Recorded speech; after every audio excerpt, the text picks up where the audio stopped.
اللہ الرحمن الرحیم۔ حضرت رحمۃ اللہ علیہ فرمایا کرتے تھے، میں نے اپنے معمولات میں راحت کی تدابیر اختیار کر رکھی ہیں، یہی میرا اصل مذاق ہے کہ دنیا کی بھی راحت ہو اور آخرت کی بھی، اور صرف اپنی ہی راحت مقصود نہیں، دوسروں کی راحت کا بھی خیال رہتا ہے۔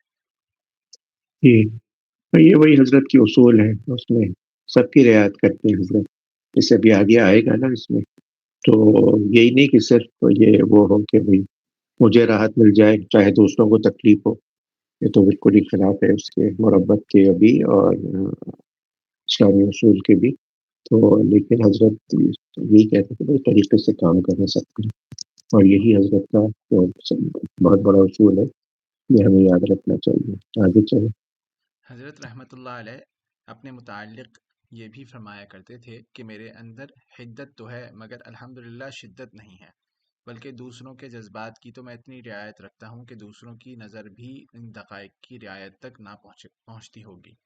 بفضلہ تعالی دور دور تک کے احتمالات اذیت پر بھی فوراً میری نظر پہنچ جاتی ہے، اور اللہ تعالیٰ ان سے احتراز کی توفیق بھی عطا فرما دیتے ہیں، اور اسی لیے مجھے اور بھی غصہ آتا ہے کہ میں تو ان کی اتنی رعایت کروں اور یہ میرے ساتھ ایسی بے فکری برتیں۔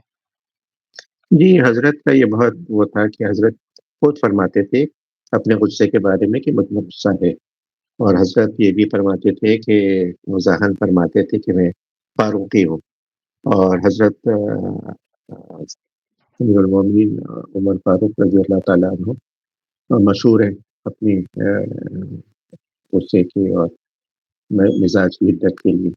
فرماتے تھے ایک تو وجہ یہ ہے، دوسری یہ فرماتے تھے کہ میں نے جو میری دائی تھی وہ قصاب تھی، یعنی اس جو انڈیا پاکستان میں قصاب لوگوں کی جو فیملی ہوتے تھے، تو مظاہر یہ فرماتے تھے حضرت کو، اس وجہ سے مجھ غصہ ہے۔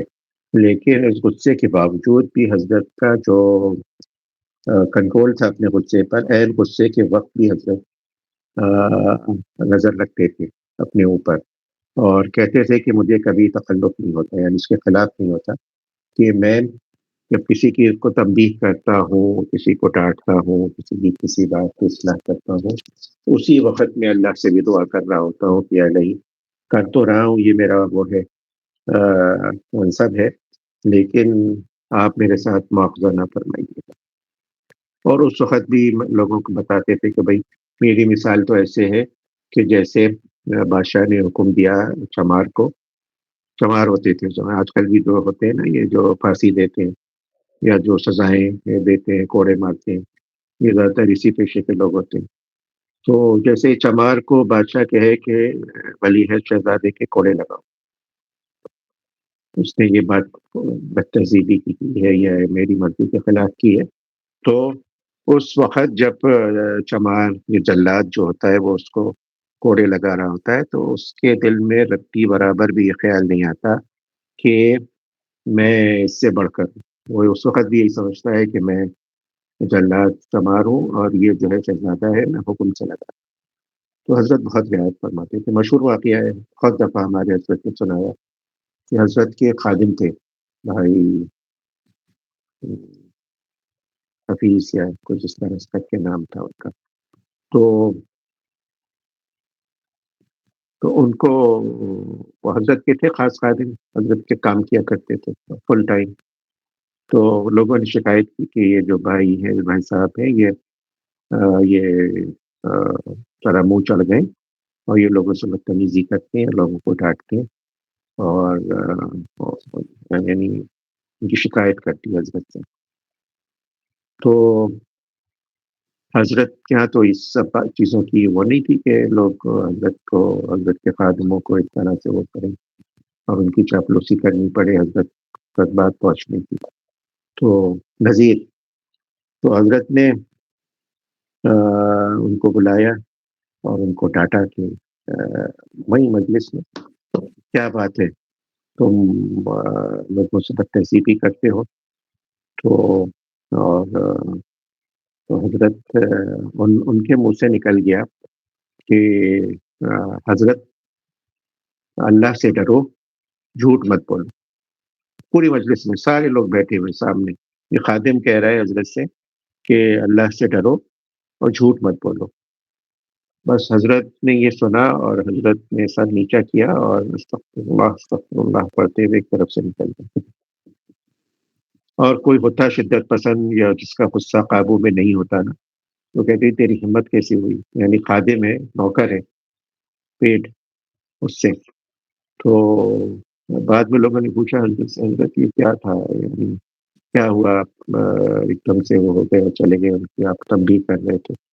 تو حضرت کہنے لگے غلطی مجھ سے ہو گئی.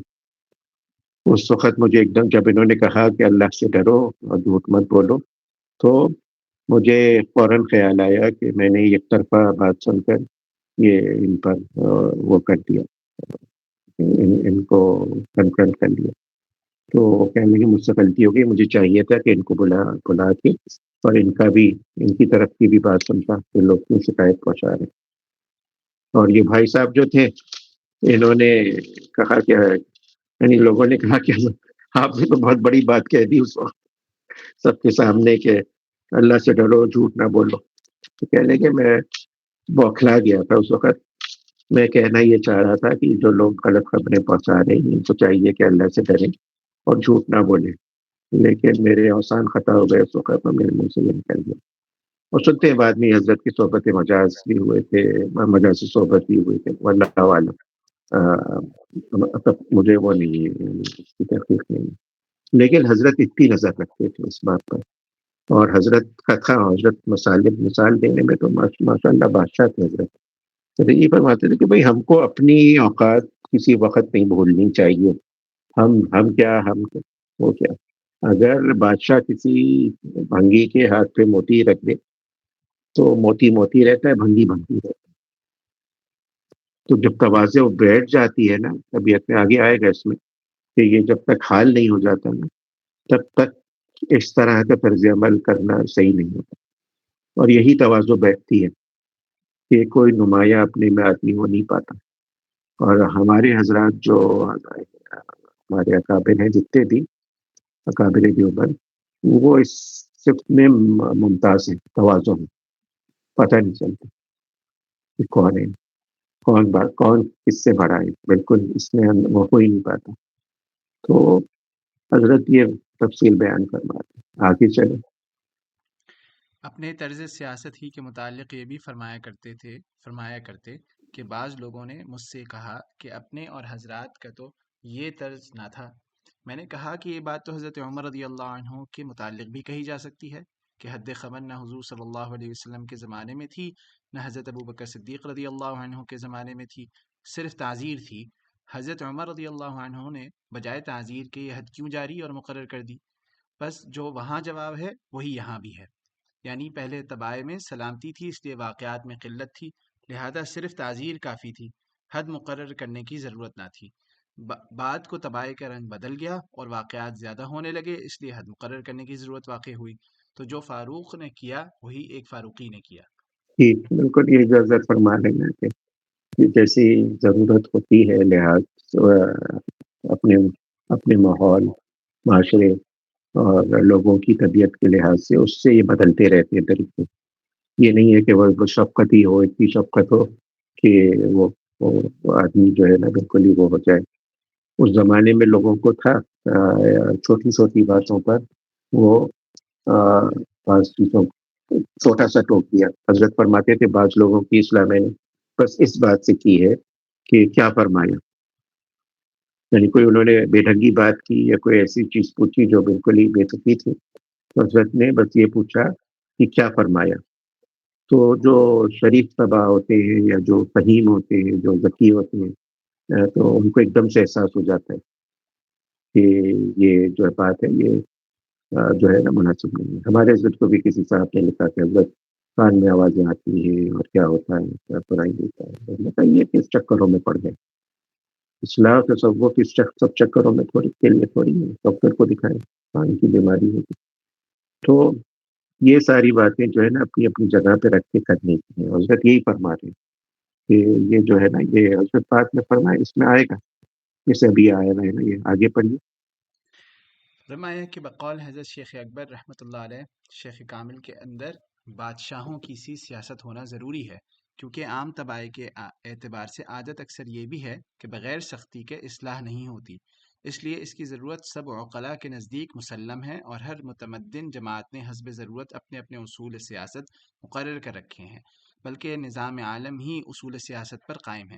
جب امن ظاہری کے لیے سیاست ضروری ہے تو امن باطنی کے لیے تو بدرجہ اولا ضروری ہوگی، کیونکہ فساد ظاہری کی اصلاح اتنی دشوار نہیں جتنی فساد باطنی کی ہے۔ پھر تعجب ہے کہ رذائل نفس کے ازالے کے لیے سیاست کی ضرورت ہی نہیں سمجھی جاتی، اور اگر کوئی مصلح بزرگان سلف کے طریق کو زندہ کرے اور فطری اصول پر طالبین اصلاح کی اصلاح کرے تو اس پر ہر کس و ناقص اعتراض کرنے کے لیے تیار ہے۔ جی ہاں، وہی حضرت جو فرما رہے ہیں شیخ اکبر شیخ محی الدین اکبر رحمۃ اللہ علیہ، تو کسی شیخ کامل کے اندر بادشاہوں کی سی سیاست ہونا چاہیے، اور یہی بات ہے جو حضرت اپنے بیان فرما رہے ہیں کہ بھائی جہاں پہ سختی کی ضرورت ہو وہاں سختی ہی کرنی چاہیے، اور اگر سختی نہیں کی جائے گی تو یہ خیانت ہوگی تربیت میں، اور یہ بات جب تک سمجھ میں نہیں آتی ہے، اسی لیے منصب مشیخیت جو ہے نا، یہ ایک بہت بڑا منصب ہے اور بہت مشکل منصب ہے۔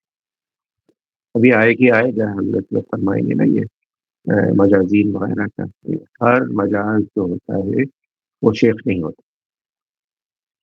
آج کل ایک طوفان مچا ہوا ہے، بس اجازت ملی اور پھر وہ شیخ بن کے بیٹھ گئے، اور فرمایا اور مجالس اور یہ ساری چیزیں ہو رہی ہیں، بہت ٹائم لگتا ہے۔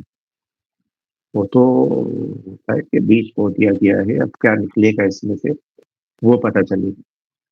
اسی لیے حضرت تھانوی نے قصد السبیل میں فرمایا ہے کہ شیخ سے اپنا اصلاحی تعلق قائم کر کے گوشہ گمنامی میں مغل میں اپنے آپ کو آدمی دفن کر دے۔ جب تک یہ نہیں کرے گا مٹی میں دانا نہیں جائے گا اور اس کی نشو و نما نہیں ہوگی، تب تک پتہ نہیں چلے گا اس میں سے کیا نکل گا۔ آج کل یہی نکل رہا ہے کہ وہ ذریعے جھاڑیاں زیادہ نکل رہی ہیں ببول کی، اور وہ نہیں نکل رہا کیونکہ وہ موقع ہی نہیں دیا کہ وہ اندر جا کے وہ پھولے پھڑے پٹھے اور باہر نکلے اتنا درخت بنے۔ تو اس کے لیے بہت زیادہ صحبت چاہیے۔ ہمارے حضرت یہی فرماتے ہیں، ہمارے حضرت سے کسی نے کہا حضرت کیا وجہ ہے کہ ہمارے سلسلے میں بھی بہت گڑبڑ ہو گئی؟ تو حضرت نے فرمایا اس کی بیسک وجہ یہ ہے کہ صحبت نہیں اٹھائی ہے شیخ کی فزیکل طویل عرصے کے لیے، اور بس یا تو پھر وہ رہا ہے خط و کتابت رہی ہے یا ظاہری طور پر رہی ہے۔ تو میرے سامنے ہی کسی نے پوچھا حضرت سے، حضرت ان کا تعلق حضرت سے 33 سال سے تھا، تو حضرت مسجد سے باہر نکل رہے تھے، حضرت کو کہنے لگے حضرت مجھے بہت احساس ہوتا ہے کہ میں اتنے عرصے سے آپ سے متعلق ہوں، لیکن میں اپنے آپ کو بہت ہی وہ پاتا ہوں، یعنی کمزور اور ضعیف اور ہر طرح سے نامکمل۔ تو پہلے تو حضرت نے اس کو وہ کیا کہ ہاں بھائی ایسے ہی سمجھنا چاہیے اپنے آپ کو، اس کو اپریشیٹ کیا کہ ہاں بھائی ایسے ہی سمجھنا چاہیے، لیکن پھر حضرت نے کہا کہ ہاں بھائی یہ تھوڑا ہے کہ کوشش چاہیے کہ زیادہ سے زیادہ استفادہ کریں، صحبت اٹھائیں، پوچھیں چیزیں، باتیں سوال، اور اس طرح سے وہ کریں، انٹریکٹ کریں، کیونکہ اس کے بغیر وہ چیز نہیں حاصل ہوتی جو مزاج ہوتا ہے نا، مذاق ہوتا ہے، وہ نہیں حاصل ہوتا، اور پھر بات پوری بنتی نہیں۔ اور اسی لیے ہمارے حضرت تھانوی کے اگر دیکھا جائے، حضرت نے اپنی آخر کی 50-60 سال جو ہے وہ خانقاہ میں بیٹھ کے صرف لوگوں کی تربیت کی، صرف اور تصنیف تالیف کا کام الگ جاری رہا حضرت کا ہمیشہ سے، لیکن اور کیا پڑھنا پڑھانا یہ ساری چیزیں اس طرح سے نہیں کی کہ مدرسے میں پڑھا رہے ہوں، انڈیویجول کلاسز لیتے تھے، مستوی شریف پڑھا رہے ہیں، کسی کو کچھ اور پڑھا دیا، کسی کو اور کوئی چیز پڑھا دی، لیکن اور کچھ نہیں، صرف اصلاح کے کام میں حضرت لگے۔ لیکن حضرت کے جو خلفاء ہیں وہ 70 سے زیادہ نہیں ہیں مجاز بیت، اور مجازی صحبت جو ہے وہ بھی اتنے ہی ہوں گے، 50-60 ہوں گے، اتنے ہوں گے۔ وہ نہیں ہے کہ 500 کی لسٹ ہے، اس سے بھی زیادہ کی لسٹ ہے، تو آج کل کے جیسے مشائخ ہیں، لیکن حضرت میں تو اس کو ہر سال ریویو، ہر 2-3 سال بعد ریویو کرتے تھے، بعضوں کے نام نکالتے تھے، بعضوں کو کہتے تھے کہ یہ محفوظ الخبر ہو گئے، یہ اپنی خبر ہی نہیں دیتے، تو مجھے پتہ ہی نہیں ہے ان کی کیا حالات۔ تو شیخ جو ہے نا یہ کوئی معمولی وہ نہیں ہے، اس لیے بہت چھاٹ پٹک بھی کرنا پڑتا ہے، اسی لیے بار بار تنبیہ کی جاتی ہے کہ جس طرح آدمی رشتہ ڈھونڈتا ہے نا، جس طرح سے تحقیق کرتا ہے اپنے داماد بہو کے لیے، اس طرح سے تحقیق ضرور ہوتی ہے شیخ۔ صرف ظاہری باتوں پر اور لوگوں کے کہنے پر شیخ نہیں وہ کیا جاتا، اس میں اپنی تحقیق ہوتی ہے، لوگوں سے مشورہ ہوتا ہے، پھر استخارہ، پھر کہیں جا کے یہ جا کے پھر وہ ہوتا ہے کہ بھئی آدمی شیخ بنائے، اور پھر ایک دفعہ بنا لیا تو پھر وہ کرے اس کو، لیکن ہونا چاہیے شیخ، بغیر کامل شیخ کے تربیت اور اصلاح جو ہے نا وہ ہوتی نہیں۔ اسی لیے حضرت فرما رہے کہ یہ جو رضائل نفس کے ازالے کے لیے سیاست کی ضرورت ہوتی ہے، تو اس کے لیے شیخ چاہیے جو کہ ان ساری چیزوں پہ نظر رکھے کہ طالب مایوس بھی نہ ہو، ذلیل بھی نہ ہو، اور اس کی اصلاح بھی ہو جائے، کیونکہ زیادہ تر تباہی جو ہوتے ہیں نا ان کو اگر احساس ہو جائے کہ میری ذلت ہو گئی ہے یا میں پورے مجمع میں وہ ہو گیا ہوں، تو پھر وہ ان میں ایک ضد پیدا ہو جاتی ہے۔ تو جب شیخ خود ہی اپنے اتنا متواضع ہوگا وہ حقیقتاً، تو اس کی تنبیہ میں بھی وہ ذلت نہیں ہوتی، اور مایوس ہونے نہیں دے گا وہ کبھی بھی، وہ ہمیشہ باندھے رکھے گا۔ تو یہ جو چیزیں ہیں نا اس کو دیکھنے کی ضرورت ہے، اسی لیے یہ ہائی لائٹ کرنے کی ضرورت ہے اس زمانے میں کہ حضرت کے یہ اصول تھے، اور یہی اصول آج کل کے بھی مشائخ میں دیکھنے چاہیے، خصوصاً وہ لوگ جو حضرت کے سلسلے سے وابستہ ہیں۔ آگے چلیں۔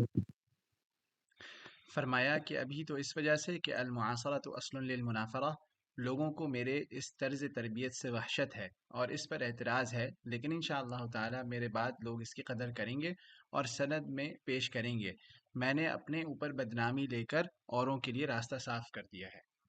یہ بس حضرت یہ فرمایا کہ معاصرین میں تو ہوتی ہے، ہمیشہ سے چلتا رہتا ہے، ایک دوسرے کو قبول کرنا بہت مشکل ہوتا ہے، لیکن یہ کہ اب ہے لوگوں کو پھر بعد میں احساس ہوا، جب حضرت ہمارے ہی اکابر میں سے میرے خیال سے حضرت عبد الرحیم رائے پوری رحمۃ اللہ علیہ، شیخ عبد القادر رائے پوری کے شیخ تھے، آخر میں جب مرض وفات میں لوگوں نے بہت پریشان کیا، بہت ہی ٹھنڈے مزاج کے بزرگ تھے، بہت ہی جمالی بزرگ تھے، تو پھر ان کو وہ پھر فرمایا کرتے تھے کہ اب مجھے احساس ہوتا ہے کہ اشرف علی نے جو اصول قائم کیے ہیں وہ واقعی راحت کے لیے تھے، لوگوں کی بھی اور اپنی بھی راحت کے لیے۔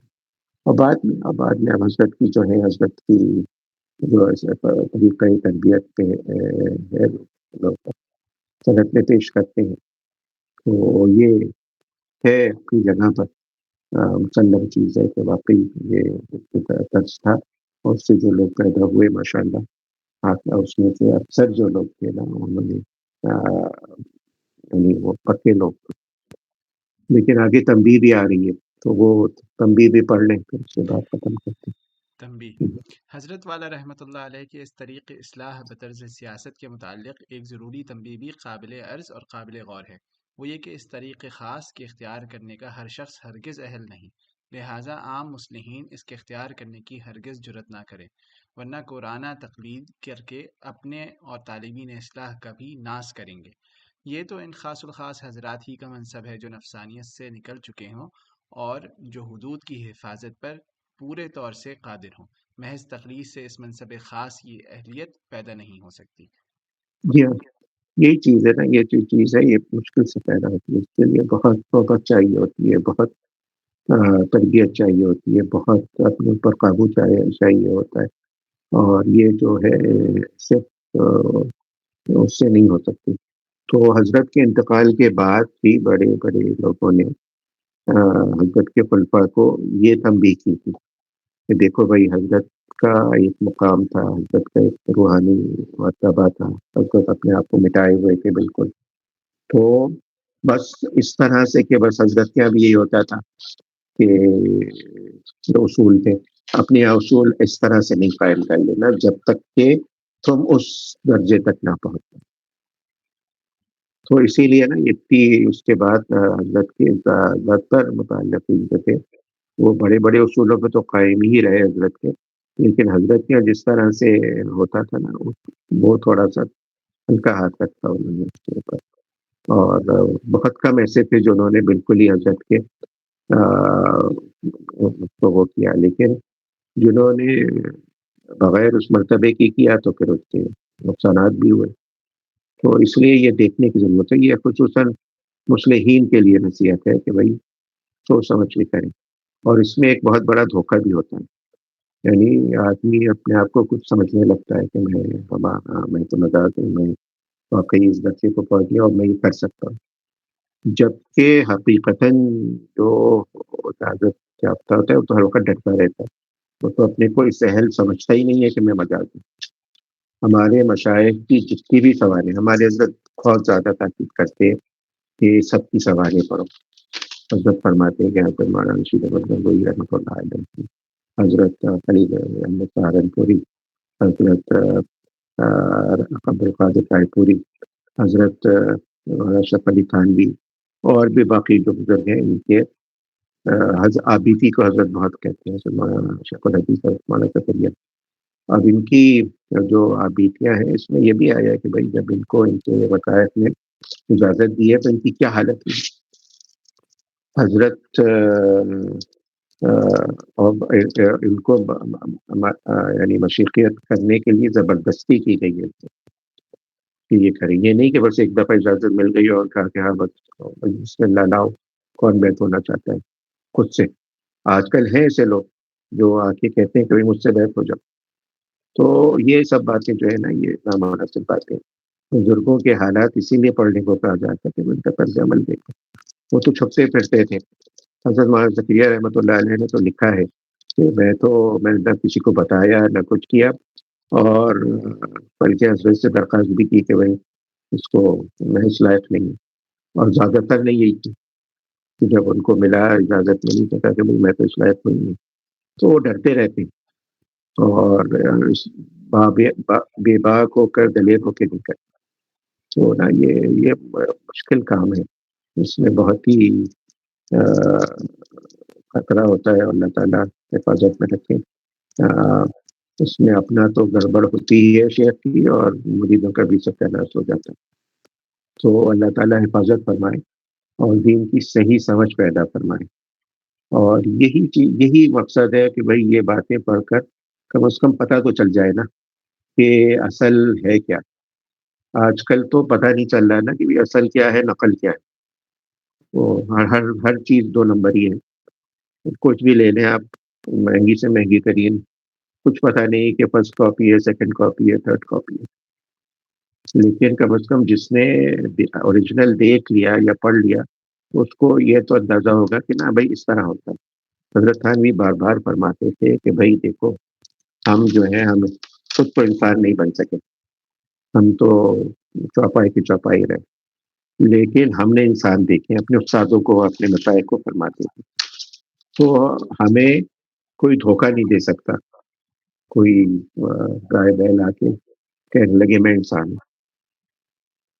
وہ جس نے کبھی انسان دیکھا ہی نہ ہو تو کہے گا ہاں وہ کہہ رہے انسان ہے، اور اپنے فضائل بیان کرنے وہ سمجھیں گے کہ ہاں یہی انسان.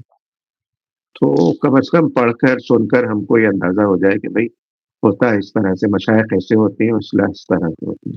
تو یہی مقصد ہے ہم لوگوں کا کہ بھائی ہمیں تو بات پتہ چل جائے اور کوشش کریں اپنی حد تک. اللہ تعالیٰ کہنے سننے سے زیادہ آسان کر دے.